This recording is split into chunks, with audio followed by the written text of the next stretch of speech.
Assalamualaikum warahmatullahi wabarakatuh.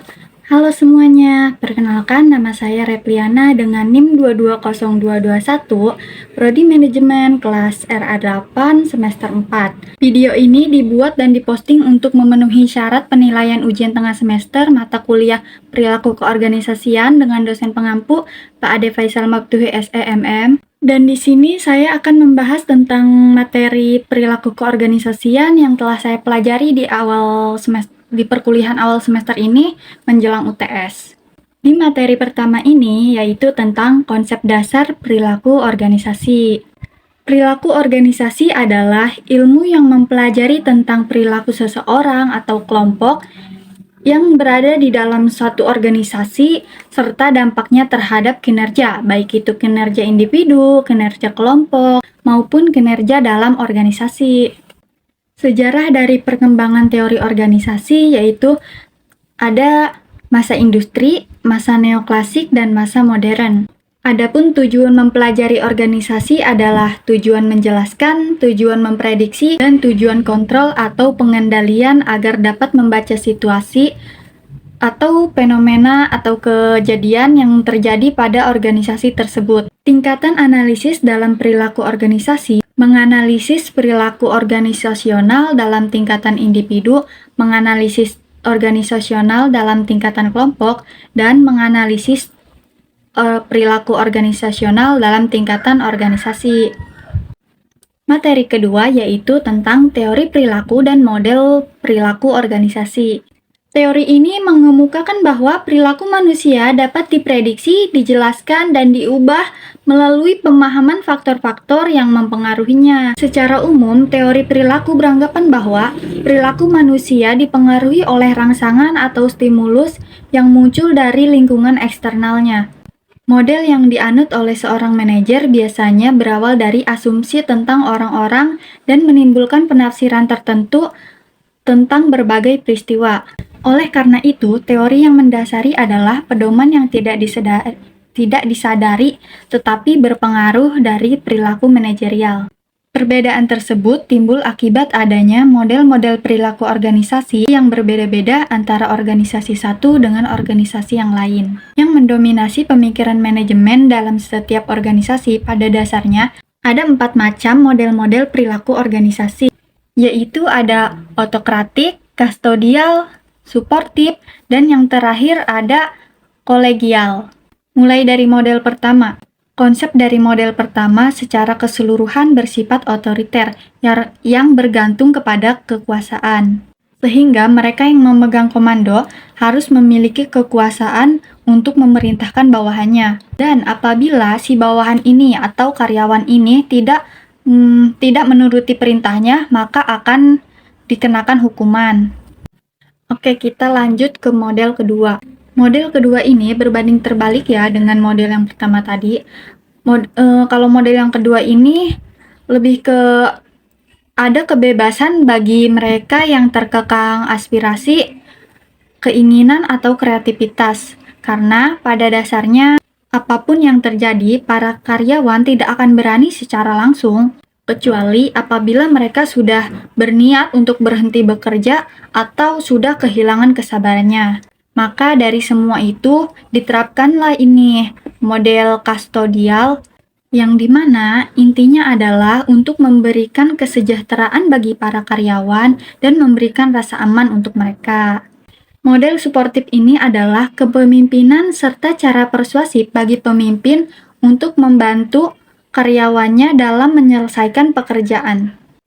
Nah, yang keempat nih ada model kolegial.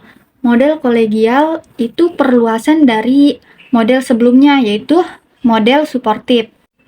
Penekanan dalam model ini adalah upaya manajer untuk menimbulkan kemitraan atau partnership dengan para pegawai. Mereka merasa para manajer turut menyumbang sehingga mudah bagi mereka untuk menghormati peranan mereka dalam organisasi. Model ini sangat berguna dalam laboratorium penelitian dan lingkungan kerja yang serupa secara berangsur-angsur juga bermanfaat bagi situasi kerja. Masuk ke materi ketiga yaitu perilaku individu yang berpengaruh terhadap organisasi. Perilaku individu adalah suatu perilaku yang dilakukan seseorang dalam melakukan sesuatu atau cara ia bertindak terhadap suatu kegiatan dengan menggunakan keterampilan atau otak mereka. Terdapat beberapa faktor yang dapat mempengaruhi suatu perilaku organisasi. Yang pertama yaitu ada orang atau SDM. Dalam suatu wadah organisasi, baik itu individu maupun kelompok, membentuk suatu sistem sosial internal. Nah, dari kelompok-kelompok tersebut dapat membentuk jumlah yang besar ataupun sedikit, serta bisa bersifat formal maupun informal. Yang kedua adalah struktur. Struktur organisasi dalam hal ini adalah yang berkaitan dengan sistem yang mengatur dan menghubungkan orang-orang dalam organisasi tersebut. Struktur organisasi dikatakan baik ketika mampu membuat para pekerjanya berkoordinasi dengan baik satu dengan yang lainnya sesuai dengan keadilan. Yang ketiga, teknologi. Teknologi juga memberikan dampak yang besar bagi pekerja dalam sebuah perusahaan maupun organisasi. Salah satu manfaat dalam menggunakan teknologi yaitu meningkatkan efektivitas dan efisiensi dengan menyelesaikan pekerjaan dan hasil yang lebih baik pula. Dan yang terakhir adalah lingkungan. Berdirinya sebuah organisasi atau perusahaan tentunya berawal dari sistem besar yang memiliki banyak elemen di dalamnya, seperti pemerintahan, keluarga, dan organisasi-organisasi lain. Selanjutnya, organisasi atau perusahaan tersebut mampu berjalan karena adanya lingkungan yang berhubungan antara lingkungan eksternal dan internal. Hal itu disebabkan karena perusahaan atau organisasi tidak dapat berjalan sendiri-sendiri. Hal itu disebabkan karena suatu organisasi atau perusahaan tidak dapat berdiri sendiri dan memerlukan pihak-pihak lain dalam pengoperasiannya. Maka dari itu, perubahan pada lingkungan juga akan menyebabkan tuntutan pada organisasi yang berada di dalamnya. Next, materi keempat yaitu teori motivasi dan penerapannya dalam suatu organisasi. Dari definisi motivasi itu sendiri adalah dorongan pemikiran dan antusiasme seseorang terhadap suatu tindakan tertentu, sedangkan motivasi kerja adalah sesuatu yang menimbulkan semangat dan dorongan kerja. Ada beberapa teori motivasi, diantaranya adalah yang pertama, teori hierarki kebutuhan Maslow. Yang kedua, teori kepuasan, model motivasi dari konten teori. Ketiga, teori X, teori Y. Yang keempat, ada teori two factor. Kelima, ada teori kebutuhan Mechelen. Sedangkan penerapan dari materi-materi tersebut adalah sebagai berikut. Pertama, seorang manajer harus selalu memberikan motivasi dan memberi kepuasan terhadap bawahan. Yang kedua, seorang manajer harus selalu memberikan motivasi kepada bawahan dengan menggunakan desain pekerjaan. Dengan cara apa? Dengan cara mencintai pekerjaan yang menjadi tugasnya. Yang ketiga, seorang manajer harus selalu melibatkan bawahan untuk mengambil suatu keputusan. Keempat, seorang manajer harus mampu menempatkan bawahan sesuai dengan keahliannya masing-masing. Nah, yang terakhir ini nih, yang kelima, seorang manajer harus mampu menyatukan agar bawahan-bawahannya ini bisa kompak dalam suatu organisasi atau perusahaan tersebut. Di materi kelima, ada nilai sikap dan kepuasan kerja. Nilai-nilai atau value adalah kesadaran, hasrat afektif, atau keinginan orang yang menunjukkan perilaku mereka. Nilai-nilai personal individu menunjukkan perilaku di dalam dan di luar pekerjaan. Apabila serangkaian nilai-nilai orang penting, maka akan menunjukkan nilai dan juga menunjukkan perilaku konsisten untuk segala situasi. Dan sikap adalah kecenderungan pernyataan seseorang, baik yang menyenangkan maupun yang tidak menyenangkan, yang mencerminkan perasaan tentang orang, objek, ataupun kejadian dalam lingkungannya. Lalu ada juga kepuasan kerja. Kepuasan kerja merupakan suatu perasaan positif tentang pekerjaan seseorang yang merupakan hasil dari sebuah evaluasi karakteristiknya. And next, materi yang terakhir yaitu materi keenam, itu tentang membangun kerja tim yang efektif.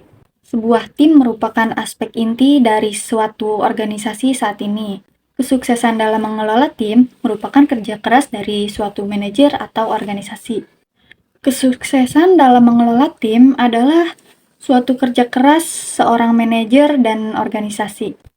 Tim di dalam organisasi berkoordinasi untuk menjalankan tugas mereka untuk mewujudkan tujuan bersama. Banyak tugas dalam organisasi yang bersifat saling bergantung, sehingga membutuhkan kerjasama yang efektif dan efisien untuk menyelesaikan itu. Nah, kerja yang efektif dan efisien ini merupakan sasaran dari sebuah organisasi. Begitu pula tim. Dalam sebuah organisasi, kita harus mampu bekerja secara efektif dan efisien. Tim yang kuat adalah tim yang dapat membawa organisasi tersebut mencapai suatu tujuan yang mereka inginkan ya. Karena banyak tim yang mampu bekerja dengan baik dan sukses mencapai yang mereka inginkan. Namun, tak sedikit pula tim yang mengalami kegagalan dalam membina hubungan ataupun kinerjanya. Banyak sekali tim yang mengalami keterpurukan yang disebabkan antara lain karena konflik, kurangnya in-group feeling dalam tim, dan lain sebagainya. Cukup sekian materi yang dapat saya sampaikan. Mohon maaf atas segala kekurangan. Terima kasih sudah menonton video saya. Wassalamualaikum warahmatullahi wabarakatuh.